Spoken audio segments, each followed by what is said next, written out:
वक्त हो गया एक छोटे से ब्रेक का, फिर हाजिर होंगे ऐसे ही कुछ बड़ी खबरों के साथ। हमारे चैनल को सब्सक्राइब करें और बेल आइकन दबाना ना भूलें। नमस्कार। हजारीबाग के बड़का गांव डाडी कला में कर्णपुरा खनन विस्थापित विकास समिति बैनर तले वनभोज सह मिलन समारोह का आयोजन किया गया।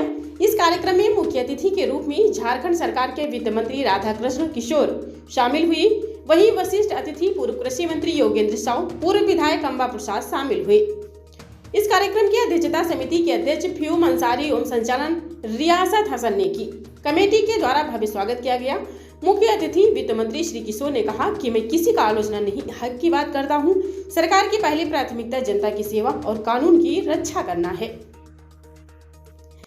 कांग्रेस ने राष्ट्रीय सचिव से पूर्व विधायक अंबा प्रसाद ने कहा कि यह वन भोज एवं मिलन समारोह ही सिर्फ नहीं है, बल्कि बड़का गांव की समस्या को झारखंड सरकार को अवगत कराना पहली प्राथमिकता है। केंद्र सरकार की धौंस दिखाकर एनटीपीसी गोली के दम पर रैयतों का जमीन हड़प रही है, हक अधिकार छीना जा रहा है, चुनाव हारे हैं, लेकिन जनता की सेवा मेरी पहली प्राथमिकता है।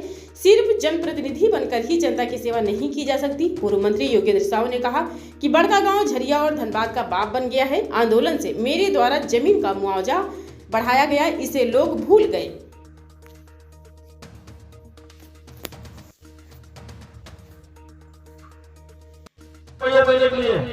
मैंने कहा दिया कि हमको दुख का रास्ता अपनाना है, सुख का रास्ता अपनाना नहीं है।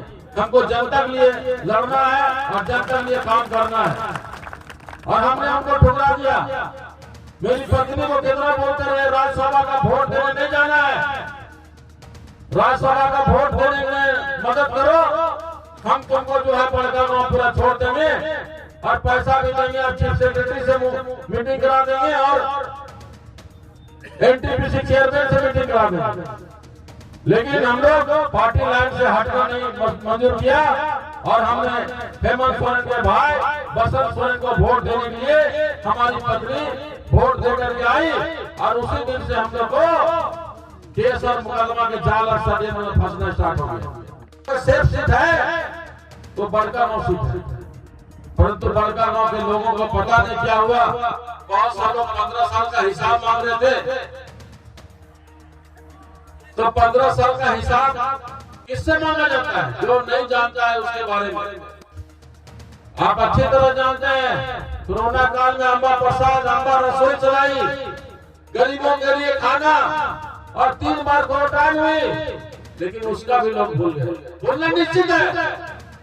14 दिन में लोग बेटा जवान मरता सब भूल जाते हैं, तो 3 साल 4 साल का तो भूलना लाजमी हो। साथियों, बहुत बड़ा भूल हुआ।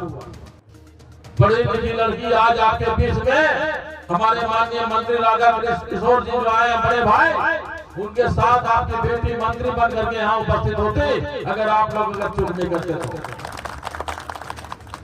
साथियों, वो तो बीत गया, परंतु हौसला हम लोग कमजोर नहीं किए हैं। हमारी बेटी, हमारी पत्नी, मेरा बेटा अंकित राज, 4 नेता घर में मिलेंगे आपको, सेवादार। कहीं फोन उठ जाता था, अंबा प्रसाद को लगाया कर उल्टा फोन नहीं लगा, देवेंद्र साहब नहीं लगा, तो निर्मला देवी नहीं लगा, अंकित राज। पूरा 24 घंटा हम लोग एक ही रहते थे। फिर भी पता नहीं कहा हमसे चूक हुई या हमारी बेटी चूक हुई या आपसे चूक हुई, ये आकलन अब आपको करना है। आज मैं माननीय मंत्री जो हमारे आए हुए हैं बड़े भाई, उनको कहना चाहते हैं कि माननीय मुख्यमंत्री ने विधानसभा में घोषणा किए थे अगले विधानसभा सत्र में कि विस्थापन आयोग का गठन करेंगे, क्योंकि यहाँ पर विस्थापन मतदान ज्यादा लोग झेल रहे हैं। एनटीपीसी जैसा ये कंपनी जो महारत्ना कंपनी करते हैं, ये लोगों का शोषण कर रही है। आज अगर सर आप जांच करा देंगे, फर्जी ग्राम सभा हुआ था यहाँ पर, 250 रुपया दे करके और 1 थरिया भात दे करके कागज में साइन करा गया और उसी को ग्राम सभा पर करा दिया गया। यहाँ पर जितना भी हो रहा है सब गैर जिम्मेदाराना तौर के काम हो रहा है। यहाँ पर असंवैधानिक तरीके से सारा काम किया जा रहा है। लोगों का घर बिना मुआवजा के तोड़ा जा रहा है। बिना विस्थापन के यहाँ से लोगों को भगाया जा रहा है। अगर कोई आगे बढ़ता है तो केस और मुकदमा कर दिया जाता है। तीसरा चीज, जीएम लैंड का बहुत बड़ा घोटाला हो रहा है।